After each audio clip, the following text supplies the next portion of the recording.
வணக்கம் அனுகிரகம் தமிழ் சேனல் நேர்களே, நான் உங்கள் அன்பான சயின்டிபிக் வேதிக் அஸ்ட்ராலஜர் அஸ்ட்ரோரஞ்சி பேசுகிறேன். நல்லது நினைப்போம், நல்லதே நடக்கும். இந்த வீடியோல மேஷ ராசிக்காரர்களுக்கு தமிழ் புத்தாண்டு 2025 எத்தகைய ஒரு ஆண்டாக இருக்க போகிறதுங்கிறத நாம கொஞ்சம் டீட்டெயில்டா பார்க்க போறோம். அதாவது ஏப்ரல் 14 2025 இருந்து ஏப்ரல் 13 2026 வரைக்கும் இருக்கக்கூடிய அந்த 12 மாதங்கள் எத்தகைய ஒரு ஆண்டாக மேஷராசிக்காரர்கள் இருக்க போது நம்ம டீட்டெயிலாக பார்க்க போகிறோம். அதற்கு முன்னாடி நம்மளோட சேனல் ஃபர்ஸ்ட் டைம் வரவங்க மறக்காம சப்ஸ்கிரைப் பட்டன் கிளிக் பண்ணுங்க. ஸோ தட் நம்மளுடைய வீடியோஸ் எல்லாம் உங்களை அடைஞ்சு அதனால நீங்க பயன்பெறுவீர்கள். இப்போ பார்த்தீங்கன்னா மேஷராசிக்காரர்களுக்கு எப்படி இந்த தமிழ் புத்தாண்டு ஸ்டார்ட் ஆக போகுது, எத்தகைய ஒரு அமைப்பு கொடுக்க போகிறது பார்க்கும் பொழுது, ஆண்டு கிரகம் என்று சொல்லப்படுகிற ராகு பார்த்தீங்கன்னா மேஷராசிக்கு 12ஆம் இடத்துல இருக்கக்கூடிய ராகு மே 19ஆம் தேதி 11ஆம் இடங்கிற ஒரு அருமையான ஒரு ஸ்தானத்துக்கு மாறுகிறார். கேது 6ஆம் இடத்துல இருந்த கேது பார்த்தீங்கன்னா 5ஆம் இடத்துக்கு மாறுகிறார்.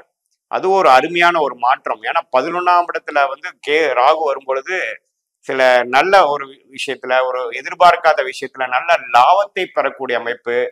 பிற மொழி பேசுபவர்கள், அந்நிய சூழ்நிலையில வாழ்றவங்களுக்கு எல்லாம் பாத்தீங்கன்னா ஒரு நல்ல பெனிஃபிட்ஸ், இம்போர்ட் எக்ஸ்போர்ட் அது மாதிரி விஷயத்துல இருக்கிறவங்க, கொஞ்சம் சோஷியல் மீடியா, அப்புறம் நம்ம டெக்னாலஜி ரிலேட்டடான ஹாட்டான சில விஷயத்துல இருக்கிறது, இந்த ஆப் டெவலப்பர்ஸ் பண்றவங்க, இது எல்லாமே லேட்டஸ்டான சில இப்ப இருக்கக்கூடிய ட்ரெண்ட்ல எந்த மாதிரி லைன்ல இருக்கிறாங்களோ அவங்களுக்கு எல்லாமே ஒரு திடீர் ஒரு ஒரு ஒரு ரெகக்னிஷன், திடீர்னு சில விஷயங்கள் அவங்களுக்கு கிடைச்சு அது மூலமா ஒரு நல்ல ஒரு அமைப்பு, நல்ல ஒரு டெவலப்மெண்ட், நல்ல ஒரு இம்ப்ரூவ்மெண்ட் கிடைக்கக்கூடிய அமைப்பு அது குறிப்பா ராகு திசை நடக்கக்கூடிய மேஷராசிக்காரர்களுக்கெல்லாம் நல்லாவே ஒரு சேஞ்ச் ஆஃப் பொசிஷன் கொடுக்கக்கூடிய ஒரு அமைப்பு மே 19ஆம் தேதி ஆகக்கூடிய ராகு கொடுக்கிறார்.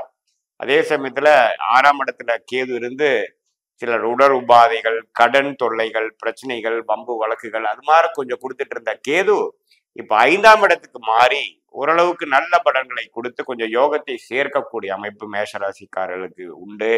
குழந்தைகளுக்காக சில இன்வெஸ்ட்மெண்ட் பண்றது, சில அவங்களுடைய படிப்புக்காக, அவங்களுடைய திருமணத்துக்காக, அவங்களுடைய செல்ஃப் டெவலப்மெண்ட்டுக்காக சில மெனக்கெடுதல், அதாவது சில செலவுகள் செய்வது, அதுக்காக சில ஃபோக்கஸ்டா சில எஃபோர்ட்ஸ் எடுக்குதுங்கிற மாதிரி ஒரு அமைப்பு 5ஆம் இடத்தில் இருக்கக்கூடிய கேது மேஷராசிக்காரர்களுக்கு 2025 ஏப்ரல் 14ஆம் தேதிக்கு மேல வரக்கூடிய அந்த புத்தாண்டுல மே 19க்கு மேல இது மாதிரி ஒரு பலனை கொடுக்கக்கூடிய அமைப்பு இருக்குங்க. அதே சமயத்துல ராசி அதிபதியே பாத்தீங்கன்னா ஒரு முதல் 2-3 மாதங்கள், அதாவது ஜூன் மாதம் வரைக்கே பார்த்தீங்கன்னா கடகத்துல நீச்சமான ஒரு அமைப்புல இருக்கிறார். அதாவது பலம் குறைந்து இருக்கிறார். அப்படிங்கிறப்போ சில விஷயங்கள் உடனடியாக பலன் தர முடியாமல் கொஞ்சம் ஸ்லோவா போகக்கூடிய அமைப்புகள் கண்டிப்பாக உண்டு. ஸோ ஜூன் மாசம் வரைக்கும் ஒரு சுமாரான ஒரு ஸ்லோவான சுணக்கம் நிறைந்த ஒரு பலனாகவும், ஜூனுக்கு மேல குரு பயிற்சி, அதே சமயத்துல ராசி அதிபதியும் கொஞ்சம் பலம் பெறக்கூடிய சிம்மம் போகும்பொழுது நல்ல ஒரு பலன். ஆனா 3ஆம் இடத்துக்கு குரு மாறி 7ஆம் இடம் என்று சொல்லப்படுகிற திருமணஸ்தானத்தை பார்க்கிறார், 9ஆம் இடம் என்று சொல்லப்படுகிற பாக்கியஸ்தானத்தை பார்க்கிறார், 11ஆம் வீட்டில் இருக்கக்கூடிய ராகுவையும் பார்க்கிறார். ஸோ இது ஒரு அற்புதமான ஒரு அமைப்பு. திருமணம் ரொம்ப லேட்டா போயிட்டு இருக்கிறவங்களுக்கு, வயது மீறி போயிட்டு இருக்கிறவங்களுக்கு டக்குன்னு ஒரு நல்ல வரன் அமையக்கூடிய அமைப்பு கொடுக்குதுங்க. ஒரு வியாபாரத்துல ஒரு பங்குதாரர் அமைய முடியல, நமக்கு ஒரு அசோசியேட்ஸ், ஒரு ஃபண்டிங் கிடைக்காம நம்ம ரொம்ப கஷ்டப்படுறோம், தனித்து கஷ்டப்படுறோம், அல்லது இருக்கக்கூடிய பார்ட்னர்ஸோட சில கருத்து வேறுபாடுகள் போயிட்டு இருக்குது அப்படிங்கிற மாதிரி இருக்கிறவங்களுக்கு எல்லாம் பாத்தீங்கன்னா அந்த குருவின் பார்வை ஒரு நல்ல அமைப்பும், ஓரளவுக்கு ஒரு ஒரு எந்தவித சுணக்கங்களும் இல்லாமல் ஓரளவுக்கு நல்ல தன்மையான ஒரு மாற்றமும், ஒரு ஸ்டெபிலிட்டி இந்த லைஃபும் கொடுக்கக்கூடிய அமைப்புகள், நிறைய புது கிளைண்ட்ஸு, புது கஸ்டமர்ஸ், அது மாதிரி விஷயங்கள்லாம் தொழிலதிபர்கள் கொடுக்கக்கூடிய அமைப்பு. இதே மாதிரி குடும்பத்தில் இருக்கக்கூடிய இல்லத்தரசிகள் மேஷராசிக்காரர்களா இருக்கும் பொழுது அவங்களுக்கு இது வரைக்கும் ஃபேமிலியில ஒரு மாதிரி பிடிப்பில்லாம போயிட்டு இருக்குதுங்கிற மாதிரி அமைப்பு கொஞ்சம் நிலை மாறி ஓரளவுக்கு நல்லாவே மனம் குளிர சில நல்ல மாற்றங்கள் ரிலேஷன்ஷிப்ல வருது அப்படிங்கிற மாதிரி விஷயத்தை கண்டிப்பாக குருவின் பார்வை 7ஆம் இடத்துல இருக்கக்கூடிய அந்த ரிஷபத்தை பார்த்து மேஷராசிக்காரர்களுக்கு நல்ல ஒரு பலனை கொடுக்கக்கூடிய ஒரு அற்புதமான ஒரு குரு பயிற்சியாக, குறிப்பா மே 15ஆம் தேதி 2025 இருந்து புத்தாண்டு பிறந்து அடுத்த ஒரு மாசத்திலேயே ஒரு நல்ல அமைப்பை கொடுக்கக்கூடிய இந்த பயிற்சி இருக்குது.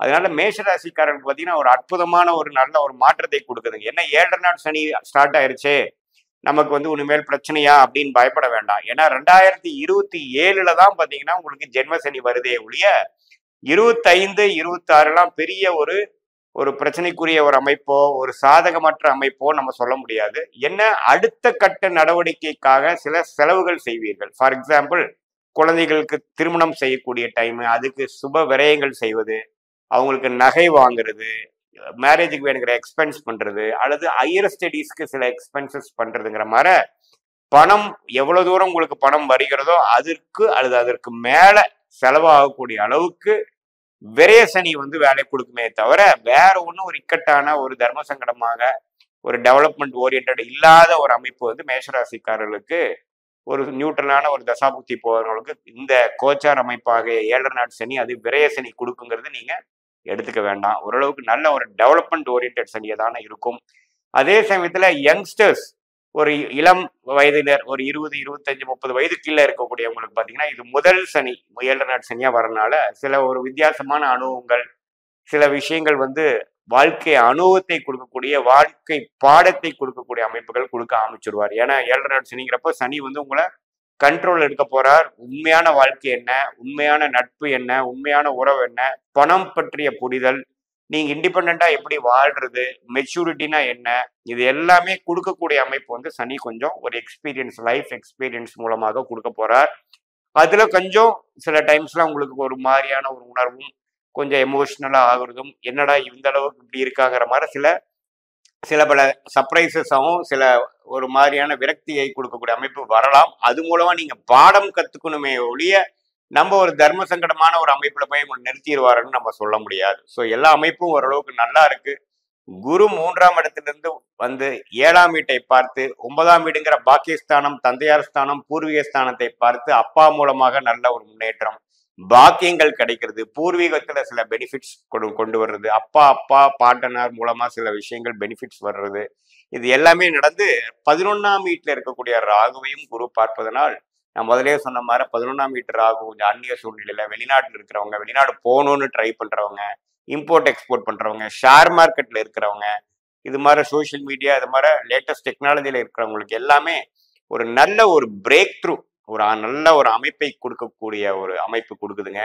என்ன ஒரே ஒரு விஷயம் நான் முதல்ல சொன்ன மாதிரி செலவுகள் வந்து ரெடியா இருக்கும், எவ்வளவு சம்பாதிச்சாலும் சேவ் பண்ண முடியாதுங்கிற ஒரு அமைப்பு இருக்குதே தவிர மற்றபடி இந்த ஆண்டு கிரகமாகிய ராகு, கேது, குரு, சனி வந்து எந்த விதத்திலையும் ஒரு மிகப்பெரிய ஒரு சங்கடத்தை கொடுக்கக்கூடிய அமைப்புகள் கண்டிப்பாக மேஷராசிக்காரர்களுக்கு இல்லை. அது குறிப்பா இந்த தமிழ் புத்தாண்டு 2025 ஏப்ரல் மாசத்துல அஸ்வினி நட்சத்திரக்காரங்களுக்கு தான் வந்து விரயத்தை கொஞ்சம் அதிகமா கொடுப்பாருங்கிற ஒழிய பரணி நட்சத்திரம், கிருத்திரை நட்சத்திரக்காரங்களுக்கு எல்லாம் பாத்தீங்கன்னா அந்த 7 நாட் சனியோட அமைப்பு விரய சனி வந்து 26ல தான் அதிகமா அவங்க ஃபீல் பண்ணுவாங்க. ஏன்னா அடுத்த நட்சத்திரமாக வருவதனால் முதல் நட்சத்திரம் ஆகிய அஸ்வினி நட்சத்திரத்துலதான் 25 ஏப்ரல் 14ஆம் தேதியிலிருந்து வரக்கூடிய புத்தாண்டு வந்து இந்த வருஷம் முழுக்கவே கொஞ்சம் முதல் மாற நம்ம சேவ் பண்ண முடியல, முதல் மாற ஒரு அலைச்சல் இல்லாம இருக்க முடியல, நிம்மதியா உட்கார முடியல, நிறைய வேலைகள் உண்டு, எங்க பணம் வருது எங்க போகுதுன்னு தெரியலைங்கிற மாதிரி லைஃபோட ரொட்டீனை வந்து களைச்சு விடுற மாதிரி இருக்குமே ஒழிய பட் பிற்காலத்துல இது திரும்பி பார்க்கும் பொழுது இதுல நிறைய டெவலப்மெண்ட் ஒர்க்ஸ் பண்ணியிருப்பீங்க, நிறைய அவுட் ஆஃப் கம்ஃபர்ட் ஜோன்ல வந்து நிறைய விஷயங்கள் சாதிச்சிருப்பீங்க. ஆனா சாதிக்கிறப்போ பாத்தீங்கன்னா கொஞ்சம் ஒரு ஒரு உங்களோட ரொட்டீன் விட்டு வெளியில வரக்கூடிய அமைப்பாகவும் உங்களுக்குன்னு ஒரு பிரைவேட் டைமே இல்லாத மாதிரியும் பல விஷயங்களை தலையில போட்டுட்டு நீங்க ரெஸ்பான்சிபிலிட்டி எடுத்து பண்ண வேண்டிய ஒரு சூழ்நிலைக்கு வந்துட்டீங்கிறது தான் கொடுக்குமே ஒழிய இது ஒரு டெவலப்மெண்ட் டைமே ஒழிய ஒரு தப்பான ஒரு டைமா இல்லை. ஸோ மேஷராசிக்காரர்களுக்கு 2025 தமிழ் புத்தாண்டு ஏப்ரல் 14ஆம் தேதி வரக்கூடிய அமைப்பு அருமையான அமைப்பு. ஒரு 100க்கு 70 மதிப்பெண்கள் பெறக்கூடிய நல்ல ஒரு பிராப்தங்களும் பல வித்தியாசமான அனுபவங்களும் டெவலப்மெண்ட் ஓரியன்டான சிச்சுவேஷன்ஸும் கொடுக்கக்கூடிய அமைப்பு மேஷராசிக்காரர்களுக்கு கண்டிப்பாக இருக்குதுங்கிறது தெரிஞ்சுக்கணும். இது பொதுவான பலன்களை தவிர உங்களுடைய ஜென்ம ஜாதகத்தில் உங்களோட லக்னம் என்ன தசாபுக்திகள் போய் கொண்டிருக்கிறது, அந்த தசநாதனும் புக்திநாதனும் இப்ப நம்ம பேசின கோச்சாரத்துல எது மாதிரி அமைப்புகள் இருக்குதுங்கிறத வைத்து உன்னமே துல்லியமான ஷார்ட் டேர்ம் ஃபியூச்சர் என்ன, லாங் டேர்ம் ஃபியூச்சர் என்ன, எத்தகைய முடிவு எப்போ எடுக்கணும், எது மாதிரி சம்பவங்கள் எப்போ நடக்கக்கூடிய அமைப்பு இருக்குதுங்கிற மாதிரி வச்சு நம்மளுடைய லைஃப் ப்ராஸ்பெக்ட்ஸை அதிகப்படுத்திக்கலாம், மேக்சிமைஸ் பண்ணிக்கலாங்கிறது இந்த சயின்டிபிக் வேதிக் அஸ்ட்ராலஜி கண்டிப்பாக உதவுங்கிறத நீங்க தெரிஞ்சுக்கணும். மீண்டும் மற்றொரு காணொளியில் சந்திப்போம். நன்றி, வணக்கம்.